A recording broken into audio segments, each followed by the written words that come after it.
Hi hello ಎಲ್ರಿಗೂ ನಮಸ್ಕಾರ. Welcome to my channel Khushi's kitchen. ಇವತ್ತು ನಾನು ತುಂಬ ರುಚಿಯಾಗಿ ಪೋಹ ಅಂದರೆ ಅವಲಕ್ಕಿ ಚಿತ್ರಾನ್ನ ಯಾವ ಥರ ಮಾಡೋದು ಅಂತ ತೋರಿಸಿದ್ದೀನಿ. ಬನ್ನಿ ಯಾವ ಥರ.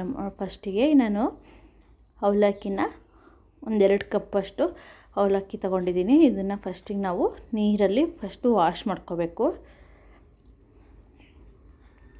ನೋಡಿ, ಈಗ ನೀರು ಹಾಕ್ಕೊಂಡು ಒಂದು 5 ನಿಮಿಷ ಬಿಟ್ಟು ನೀಟಾಗಿ ತೊಳ್ಕೊಂಡು, ನೋಡಿ ಸ್ವಲ್ಪ ನೆನೀತಾ ಇದೆ. ಈಗ ಸಾಕು ಅಷ್ಟೇ.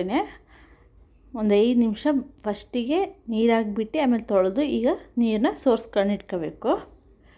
ನೀರು ಸೋರಿಸಿಟ್ಟಿದ್ದೀನಿ, ಇದೆಲ್ಲ ಚೆನ್ನಾಗಿ ನೆನ್ಕೊಳ್ಳುತ್ತೆ. ಈಗ ಒಂದು ಬಾಣಲೆ ಇಟ್ಕೊಂಡು ಅದಕ್ಕೆ ಒಂದು 3ರಿಂದ 4 ಟೇಬಲ್ ಸ್ಪೂನಷ್ಟು ಎಣ್ಣೆ ಹಾಕೋಬೇಕು. ಇದಕ್ಕೆ ಎಣ್ಣೆ ಸ್ವಲ್ಪ ಜಾಸ್ತಿ ಹಾಕೋಬೇಕು, ಯಾಕೆಂದರೆ ಸ್ವಲ್ಪ ಪೋಹ ಅಂದರೆ ಅವಲಕ್ಕಿ ತುಂಬ ಎಣ್ಣೆನೇ ಹೀರ್ಕೊಳ್ಳುತ್ತೆ. ಈಗ ಎಣ್ಣೆ ಕಾದ ನಂತರ 1 ಟೀ ಸ್ಪೂನ್ ಸಾಸಿವೆ, 1 ಟೀ ಸ್ಪೂನ್ ಜೀರಿಗೆ ಹಾಕ್ಕೊಳ್ಳಿ. ಸಾಸಿವೆ ಜೀರಿಗೆ ಸಿಡಿದ ನಂತರ 2 ಟೇಬಲ್ ಸ್ಪೂನಷ್ಟು ಕಡಲೆಬೀಜ, 2 ಟೇಬಲ್ ಸ್ಪೂನಷ್ಟು ಕಡಲೆಬೇಳೆ, ಮತ್ತು ನೀವು ಬೇಕಂದರೆ ಉದ್ದಿನಬೇಳೆನೂ ಹಾಕ್ಕೋಬೋದು. ಈಗ ನೀಟಾಗಿ ಒಂದು 5 ನಿಮಿಷ ಕಾಳುಗಳು ಚೆನ್ನಾಗಿ ಫ್ರೈ ಆಗಲಿ. ನೋಡಿ, ಈಗ ಸ್ವಲ್ಪ ಕರಿಬೇವು ಹಾಕೋತಾ ಇದ್ದೀನಿ. ಕಾಳು ಸ್ವಲ್ಪ ಗೋಲ್ಡನ್ ಕಲರ್ ಬಂದಿದೆ. ಈಗ ನಾನು ಹಸಿಮೆಣ್ಸಿನ್ಕಾಯಿ ಹಾಕೋತಾ ಇದ್ದೀನಿ. ನಾನೊಂದು 5ರಿಂದ 6 ಹಸಿಮೆಣ್ಸಿನ್ಕಾಯಿ ತೊಗೊಂಡಿದ್ದೆ, ಅದನ್ನು ಹಾಕೋತಾ ಇದ್ದೀನಿ. ನಾವು ಫಸ್ಟಿಗೆ ಹಸಿಮೆಣ್ಸಿನ್ಕಾಯಿ ಹಾಕೋದ್ರಿಂದ ನಮಗೆ ಹಸಿಮೆಣ್ಸಿನ್ಕಾಯಿ ತಿಂದ್ರೂ ಖಾರ ಅನಿಸಲ್ಲ, ಅದೊಂಥರ ಕ್ರಿಸ್ಪಿನೆಸ್ ಬಂದಿರುತ್ತೆ.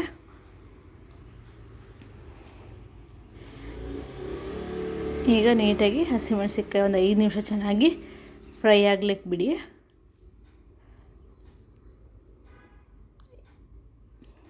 ಈಗ ಇದಕ್ಕೆ ಒಂದು 3ರಿಂದ 4 ಈರುಳ್ಳಿನ ಸಣ್ಣದಾಗಿ ಕಟ್ ಮಾಡಿ ಇಟ್ಕೊಂಡಿದ್ದೀನಿ. ಸ್ವಲ್ಪ ಪೋಹ ಗಟ್ಟಿ ತಿನ್ನೋಕ್ಕೊಂಥರ ಸ್ವಲ್ಪ ಗಟ್ಟಿ ಅನ್ನಿಸ್ದಾಗ ಈ ಥರ ನಾವು ಜಾಸ್ತಿ ಎಲ್ಲ ತರಕಾರಿಗಳನ್ನ ಹಾಕೊಂಡು ತಿಂದರೆ ತುಂಬ ಚೆನ್ನಾಗಿರುತ್ತೆ ತಿನ್ನೋಕ್ಕೂ. ನೋಡಿ, ಈರುಳ್ಳಿ ಒಂದು 3ರಿಂದ 4 ಈರುಳ್ಳಿ ಹಾಕ್ಕೊಂಡಿದ್ದೀನಿ ನಾನು.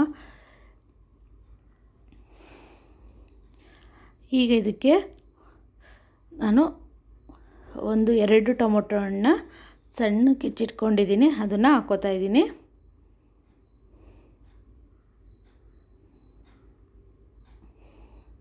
ಸ್ವಲ್ಪ ಅರಿಶಿನ ಹಾಕ್ಕೊಳ್ಳಿ.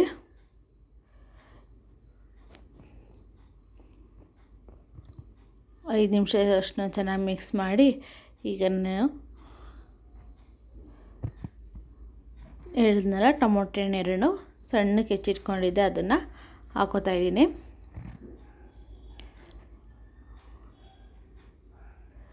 ಸ್ವಲ್ಪ ಈರುಳ್ಳಿ ಟೊಮೊಟೊ ಎಲ್ಲ ಹಾಕೋದ್ರಿಂದ ಸ್ವಲ್ಪ ಪೋಹ ಸಾಫ್ಟ್ನೆಸ್ ಬರುತ್ತೆ. ಈಗ ರುಚಿಗೆ ತಕ್ಕಷ್ಟು ಉಪ್ಪನ್ನು ಆ್ಯಡ್ ಮಾಡ್ಕೊಳ್ಳಿ.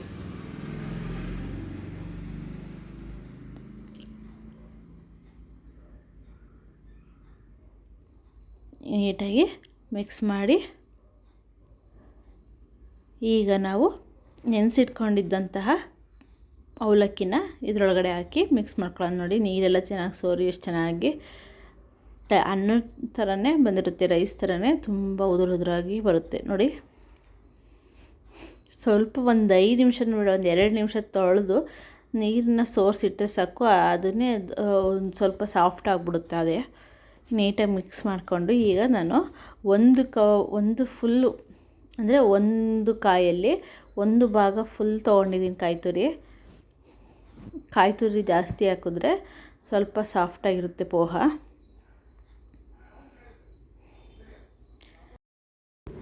ನೀಟಾಗಿ ಮಿಕ್ಸ್ ಮಾಡಿಕೊಂಡು ಚೆನ್ನಾಗಿ ಮಿಕ್ಸ್ ಮಾಡಿದ್ರೆ ನೋಡಿ, ರುಚಿಯಾದ ಪೋಹ ರೆಡಿಯಾಗಿದೆ.